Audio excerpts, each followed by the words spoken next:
Welcome to Ask Us Marketing. I'm your host, Callie Fedosinko of Callie Collective, a digital marketing agency serving financial advisors like you. You can learn more about us in the QR code below. This episode is brought to you by the Financial Planning Association. The FPA is a great resource for advisors, connecting them, offering classes, CE, and a conference coming up in September that you should get your tickets to now because there's a price decrease and it will increase as we get closer. So now is your chance, and you can meet me in the vendor hall at the conference. So we've talked quite a bit about podcasts. And today we're going to be talking to Jesse Cramer, who is a financial advisor and has seen some success with his podcast. We're going to talk to him about the investment that he's put into it and the returns that he's seen. As we are talking, please feel free to ask us questions in the comments and we will see them on our end and we can answer them. So please welcome with me, Jesse Cramer. Hi, Jesse. How are you? I'm good. I'm very good. Thank you for inviting me on today. I'm excited to chat with you. Yes, absolutely. I was, looking at your website earlier, the best interest, and it's very impressive. Thank you. Thank you very much. I appreciate it. Yeah. So you have this podcast, also called The Best Interests. Right. How long have you been running it, and when did you start it? The quick story is that I'm a mechanical and aerospace engineer originally. That's what my degrees are in. And I started The Best Interest as only a blog, written blog, in late 2018 when I was still working as an engineer. About a year and a half later, after writing nothing but articles, I started up the podcast, The Best Interest Podcast, to kind of be this sometimes very much in sync with the blog, as if I'm talking about the same things that I'd been writing about. Other times it was just a medium that allowed me to, say, interview an outside expert or just expound on something verbally that maybe wasn't as easy to write about. So that the podcast started, I want to say, in maybe late 2019, something like that. Okay. And then, there may be a couple details we can get into about a stop and a start in the podcast in there. Sure. But I really started focusing more on the podcast side in 2022 because that coincided with me leaving the engineering world and moving over to I work for a fee-only RIA, registered investment advisor, here in upstate New York. So that's when I kind of really started focusing on the podcast and started focusing on the podcast from not only an educational point of view, which it always was. And my part of what we might talk about today is that education first. I think it really works when you focus on education first. But as you can probably allude to, Callie, I think you also need to, at some point, realize that it is a marketing tool. Yeah. And you need to make sure that you're marketing it in the right way, and that you're reminding listeners, hey, I do this professionally. I solve these kind of problems for my clients. Here's how you can get a hold of me, all those kind of things. That's so super interesting, your backgrounds coming from aerospace engineering. I feel like not very many people have that story. And that's maybe one thing we can talk about right now, which is if any advisors out there are listening and considering putting out content, or even just thinking about how you present yourself to your clients or to your prospective clients or to centers of influence, whoever it may be, if you can weave an interesting, unique story about yourself that sets you apart from everyone else, or that describes your niche being different than everyone else's, if you can stick out in someone's mind in that way, I think you're doing yourself a big favor. And I'm not ashamed to say it. Like, I totally lean on the fact that my prior job was designing and testing and launching satellite telescope systems. And that's kind of a unique thing and pretty cool. And I say to people, it involved a lot of math, it involved a lot of numbers, and I apply that same objective rigor to your financial plans. So anyway, I think your unique story out there listening right now is going to be different, but there's still some cool thing that you can weave about your background that will create a lasting memory in the minds of the people who you speak with. Do you only work with aerospace engineers? Good question. No, no. So our RIA here in Rochester, Cobblestone Capital, we don't necessarily have a niche when it comes to age or occupation or anything like that. I would say our niche is probably just the more complex, the better. We have a very credentialed staff with, attorney, multiple accountants, I think 7 CFPs and 7 CFAs on a staff of 40.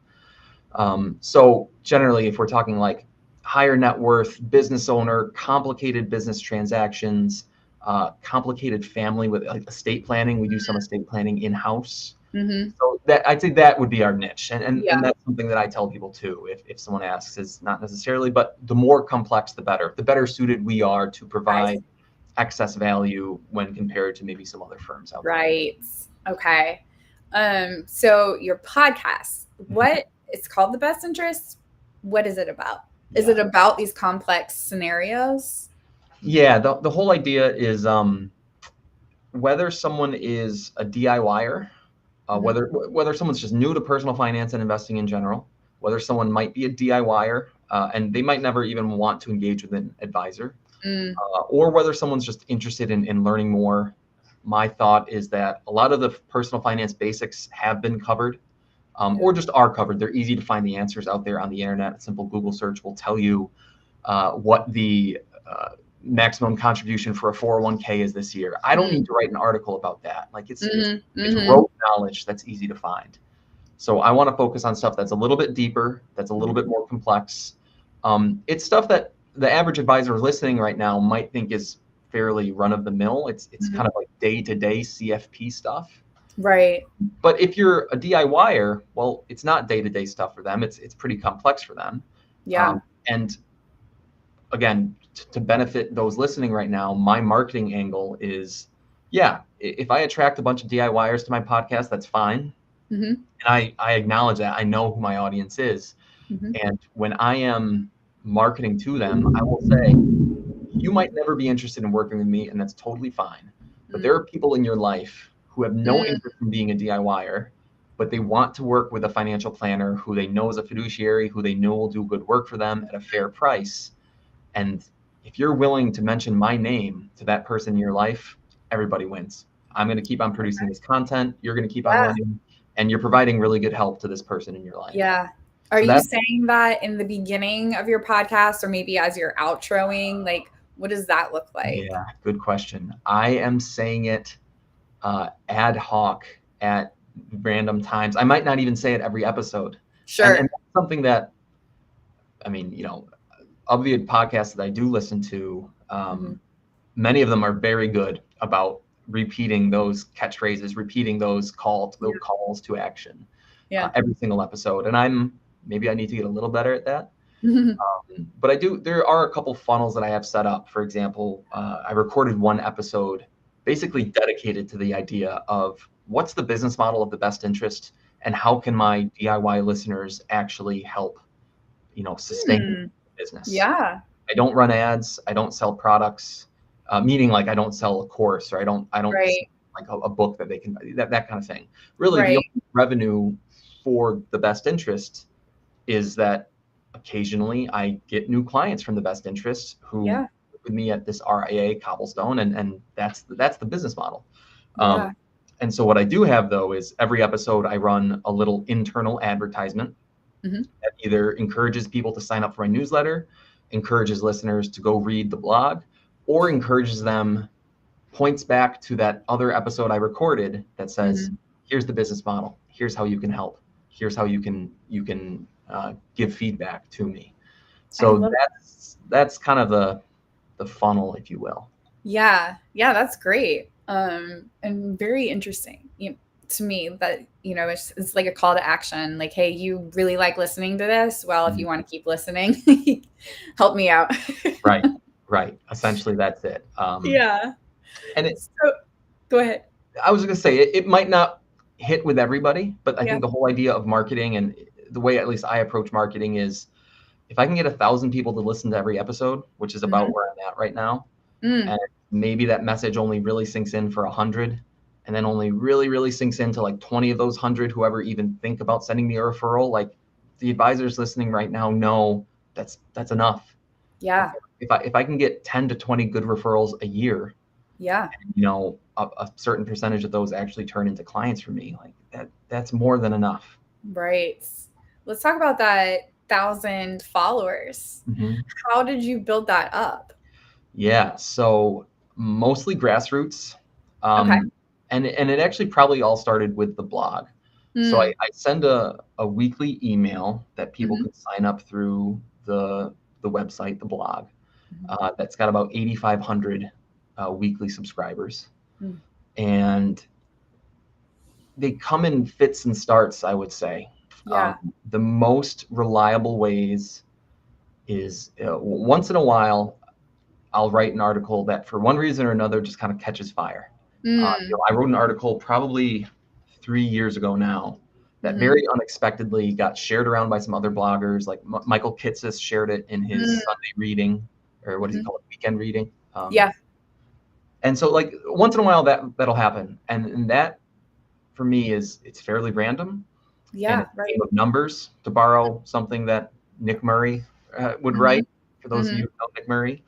And it's just about repeating, meaning like you got to show up.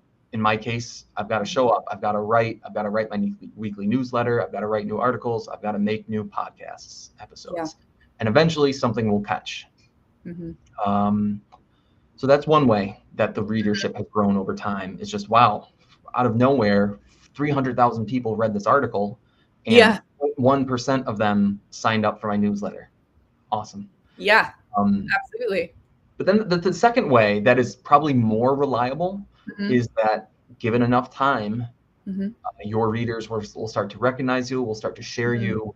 You will become familiar with other people, meaning, for those listening right now, you can probably name off 5 advisor content creators who you might subscribe to. Maybe it's Ben Carlson or someone else at Ritholtz Wealth Management. Maybe it's Taylor Schulte, Michael Kitces. Yeah. And eventually over time, other finance bloggers would share my name with their audience. And again, if someone who's has a 50 times bigger audience than me, right, shares my name, I mean, probably a month ago, that happened, and I got 400 new subscribers in a weekend from that. That's amazing. That's really how it's grown over time. Yeah, and I think something that you've said is consistency. You're consistently creating that content, and I think what can be hard for people is if they're not seeing that payoff. Well, I don't want to keep doing this. I'm not seeing anything. Yeah. How long of a time frame was it for you creating consistent content before you saw something? Good question. I suppose it depends on what we mean by saw something. For starters, right? Because that is important to know. And I guess I've written probably 300 articles over 5.5 years now, and published 85 or so podcast episodes, mainly over the last 2 years. Most of them have come in the last 2 years. And I don't. It's been it's that slight hockey stick type curve of compound growth. But the more frustrating thing, at least for me, is that, like I said before, it really does come in fits and starts. Where there will be a typical week, I might only get 15 to 25 new subscribers on my weekly email. Yeah. Be a week of 400 or 300. Right. Or, the podcast might grow by 10 or 20 new listeners a week. But then I think this was in May. There's a very popular financial independence podcast called Choose FI. And there's another very popular personal finance podcast called Stacking Benjamins. And I was on both of those in May. So kind of out of nowhere, I got 400 or 500 new podcast subscribers who are downloading every single episode now. So that kind of stuff, I mean, there are ways to game the system that I could probably be doing better. And by game the system, I simply mean more forced outreach, like trying to get on these other podcasts, really pushing to get on the radar of other creators who will share my stuff, or like running more Facebook ads, running more LinkedIn ads, whatever that might be, that paid marketing. that I haven't really dipped my toe into yet. So Right. instead it's just consistency over time, as you alluded to, Callie. Yeah. And I find it fun. I find it really fun. And that's part of the reason why I've stuck around so long. Because when you're the proverbial, screaming into the void of writing dozens of articles that basically get no traffic. Yeah. If you don't enjoy the process of writing and sharing with your small clutch of people who you can just email your articles to and they'll send you a little thumbs up and reply, like, Right. if you don't enjoy that, you might not make it to the point where here you are 5 years later saying you've got fruit to show for it. Exactly. Yes. That little dopamine hit. Right. Yeah. So we actually had the Joe from Stacking Benjamins. He was on our show Cool. a few months ago, and he shared, because he also used to be an advisor. So that was very interesting to hear his story of advisor to podcaster. Yeah. Professional. Wildly successful. Right. Yeah. I think it's just finding something that he mentioned, and actually something that we talked about in our pre-call was he switched his podcast, I want to say like a year after, where they really kind of changed it and it became more entertaining. And you don't have that exact story, but you have a story about like changing yours where when you go back and listen, you're like, oh wow, that was not great. And you re-recorded the intro. Can you tell us about that and like what prompted that? Because I think this journey of podcasting, a lot of people can relate to starting out and then completely pivoting. Yeah.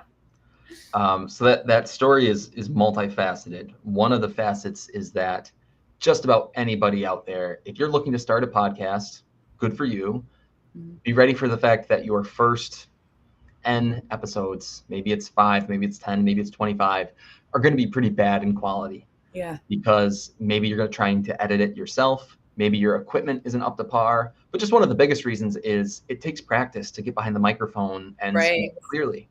And even if you are a very established advisor who's used to talking to clients and you're super comfortable talking to people, that is a worthwhile skill that will transition over into podcasting.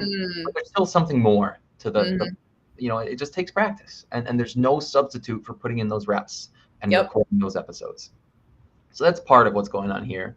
The second part is that in the beginning of 2023, I partnered with a terrific podcast production team where now, previous to this partnership, I was a one-man band. Everything from recording to editing, polishing, posting online, sharing, all that stuff. Now, basically all I do is find my guests, coordinate with them, and record. And then my production team comes in, takes those recordings that are kind of raw, does all the editing, makes it, and they do all the editing better than I could ever do, right? So the final product sounds really good. And they keep me on task in terms of like thinking ahead to new guests and new episode topics and all that kind of thing. And it's been very, very helpful. And it really helps turn the corner. They also helped me with just the marketing point of view of just like, hey, Jesse, what's your goal for this podcast? And do you really think you're doing a good enough job reminding your listeners that you're trying to win business? And so they've helped me on all those kind of things. And so going back to what you were alluding to before, Callie, something we realized probably 4 months ago was that I am attracting new listeners, which is terrific. And that may probably, 3/4 of the time, and a new listener, and this is what I do too. If I'm going to a podcast, about 3/4 of the time, I'll go to the most recent episodes and find one that looks good to me. Right. But not everybody out there is like that. And some people, their natural inclination when they discover a new podcast is to go back to episode 1 and work their way forward. Well, the problem as I saw it is my episode 1 sounds terrible. Yeah.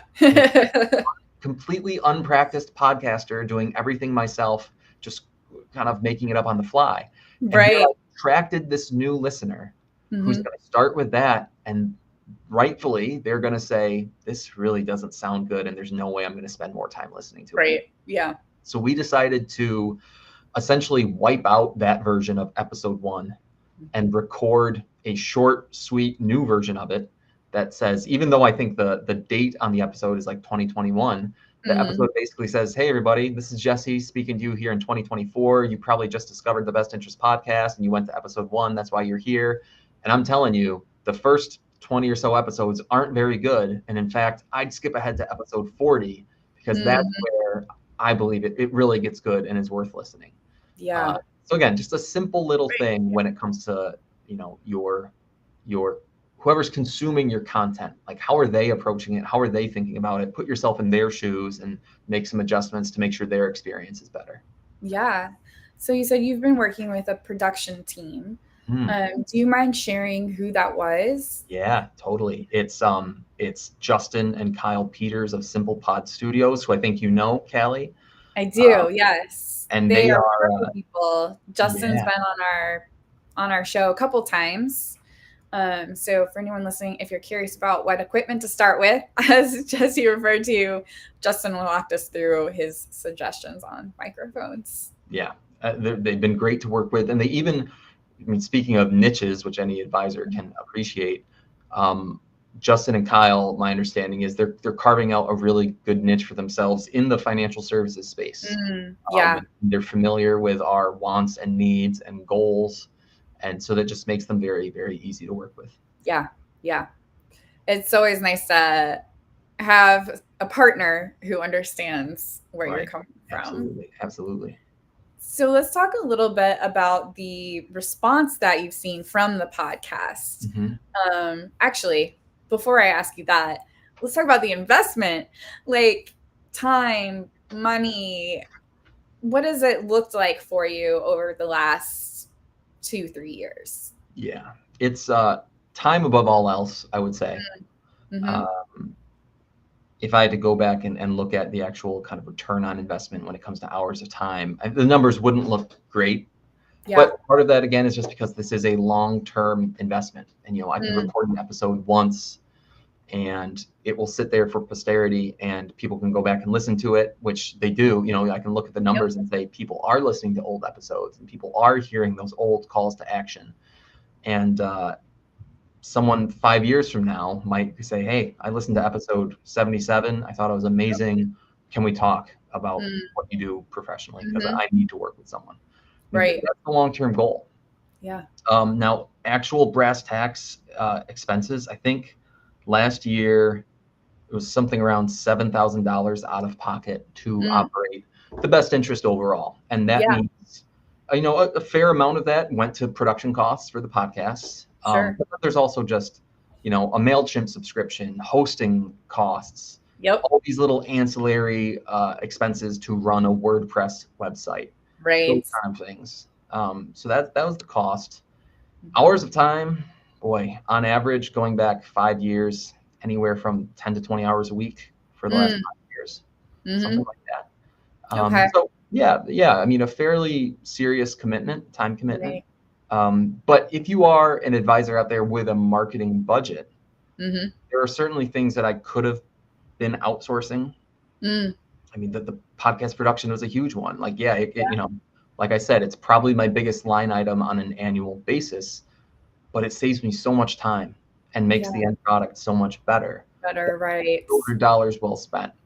And so I think a truly professional advisor out there with a marketing budget can figure out, what do they need to outsource to a podcast production team, to a marketer like you, Callie, like to someone professionally who can just help them do a better job, save them some of that 10 to 20 hours a week. I'm going to quote you on this later. Please do. As Jesse says, save 10 to 12 hours per week. Okay, let's talk about the returns from that, because it is an investment. Time, money, maybe a little bit of sanity sometimes. How has your business grown from that? Have you seen your business growing from it? You must, if you keep investing in it. Correct. And it's the early years when really there wasn't a true revenue model. I'd say it was mostly just a fun hobby. And I thought to myself, well, it's still fun. It wasn't uber expensive. It was cheaper than the $7,000 a year at that time. So I was just operating it as a passion project, and I didn't mind spending my own dollars to do that.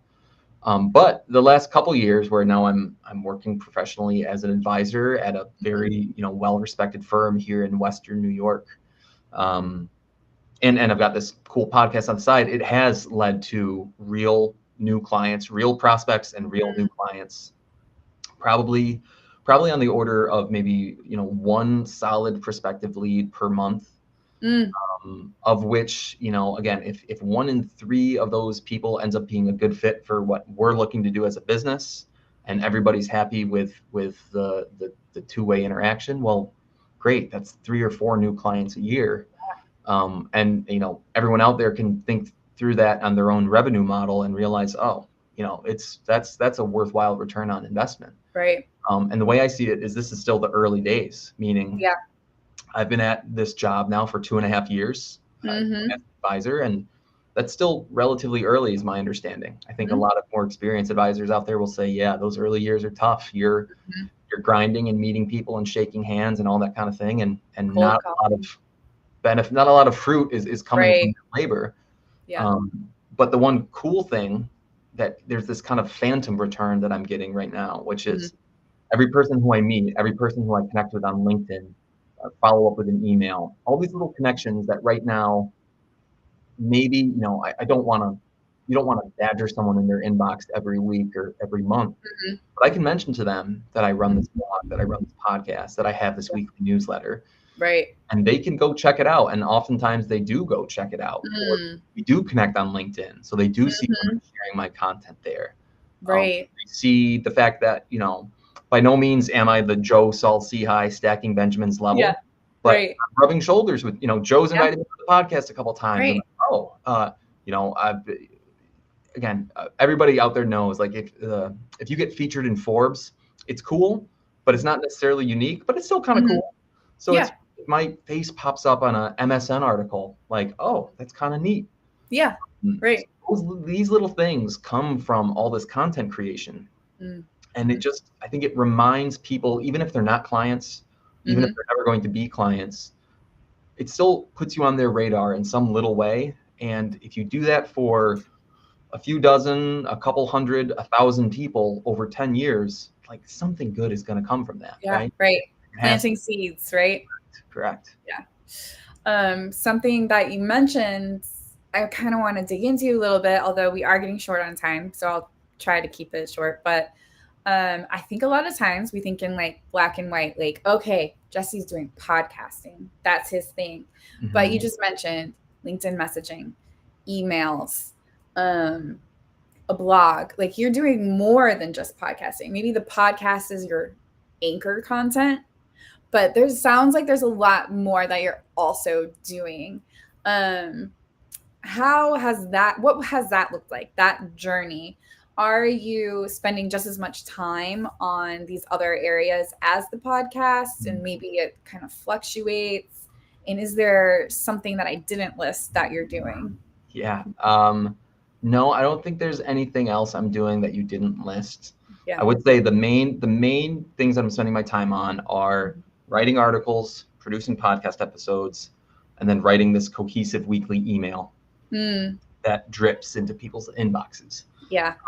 And I think over time, I've realized that the weekly email and the podcast are the most important. The blog can be great. Blogs, I think, are kind of fading a little bit. We're just, depending on, it's just a more competitive space. And I think there is something about, for the advisors out there, there's something about podcasting where people can hear your voice, and you can expand on ideas, and you can use the nuance of just speaking to explain something. Right. And the person who's listening on the other end, and this is one of the coolest things, is when someone says, I feel like I kind of know you, because I've listened to your podcast episodes and I feel like I kind of know you. Right. So that first meeting, that prospective meeting of, do I want to become a client? It's like, oh, I already kind of know you, Jesse, and I'm very comfortable. No, like, trust, and you got the know and the like down. It's huge. It is huge. So I don't know if that exactly answered your question, Callie, but But yeah, I'm focusing most of my energy, I'd say, on the podcast and the newsletter. Right.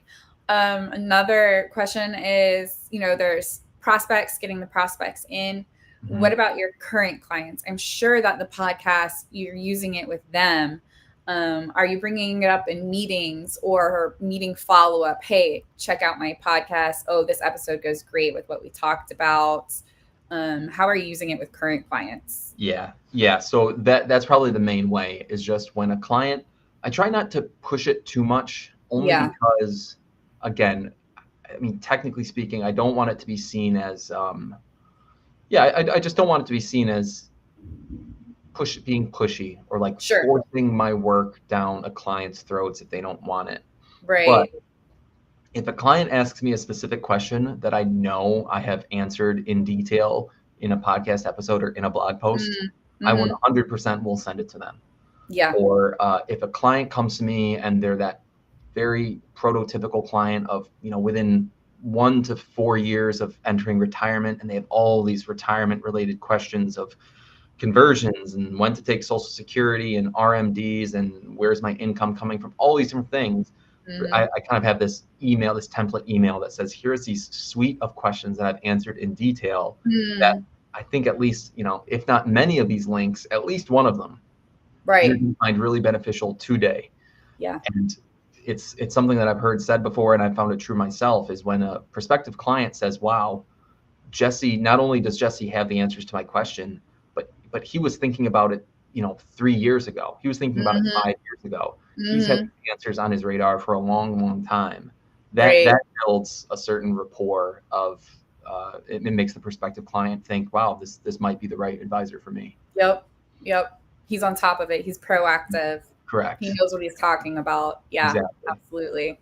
That's what we want our prospects to think. Correct. Absolutely. Yeah. All right. So as we're closing up, what would you say to somebody who's considering starting a podcast but hasn't yet? Any words of wisdom? Sure. I would say, first off, again, there's nothing you can do but start, because you have to get the reps in. Do you have to publish those reps? Not necessarily. I mean, that's the thing. If you want to, you can just record into your laptop, write yourself a little script or write yourself a little outline of what you want to talk about, record into a laptop, give yourself 2 days, and then listen back to it. And then you can practice it again. But I think there's nothing holding you back from just starting. I don't necessarily think you have to go out and spend $1,000 on equipment. All I think you have to do is practice the actual, the art, the process, the practice of speaking into a microphone like you and I are right now. Yeah. And whether it's by yourself and just monologuing, or whether it's with a second person and having that conversation back and forth, just practice it. And over time, if you enjoy that enough, you'll keep going and you'll learn more and you'll get better. And eventually it'll get to the point when you say, okay, I have something here that I really do want to share with the world, because I think I'm adding more signal than noise. More signal than noise. I like that. This was a great conversation. I really enjoyed this. Thank you for sharing. I always appreciate when someone comes on and they're willing to share with potential competitors. Well, we're watching. I think a rising we're tide all in this lifts all together. ships. I think a rising tide lifts all ships. Yep. And that's another thing for advisors out there. I certainly, and this is a confession, I get jealous or envious of other advisors and what they're doing. I think it's natural. I try not to let it hold me back. I try not to let it turn into some sort of negative, like, outward energy into the world. But totally, I see what people are doing out there, and I'm like, oh, I wish I could do that, or that person has so much success, whatever. But at the same time, I think there's a reason why you see Michael Kitces sharing everything he knows with the world. I think there's a reason why you see, like, the Ritholtz wealth management people sharing what they know. And because it comes back around in good ways. And maybe there's some, another thing to think about is, if you truly believe that you're doing good work, then that probably means you're doing better work than a lot of our colleagues out there who might not be doing good work. And there's nothing wrong with a bunch of people who are doing good work banding together, helping each other out. because I think the end client benefits from that. Yeah. So that's part of the mission too, is just, and yeah, I think something like, I was looking, this is going back maybe 6 months, but about 20% of my subscriber list of my newsletter are advisors. So I don't mind helping out other advisors and providing content to them that they then share with their clients. Right. If they're sharing my message, I think they're sharing something good with their clients. Right. Okay. Right. What do they say? The best compliment is imitation. Yeah. Right. Exactly. Well, thank you so much, Jesse. It was a pleasure having you on here today. Thank you, Callie. Really appreciate it. This was fun. Yeah. All right. So we're coming out to a close with our show. Question for you. Do you know how your marketing scores? You can find out with our quiz. You can scan the QR code below or above, either one, and it will let you know if you're doing savvy or sorry. And then join us next week. We are talking with Steve Gordon. He helps people publish their books in 30 days. We're going to hear from him why books, what the benefit is, and why you should do it, how you should do it. Do you even want to? We'll find out more then. So have a great week.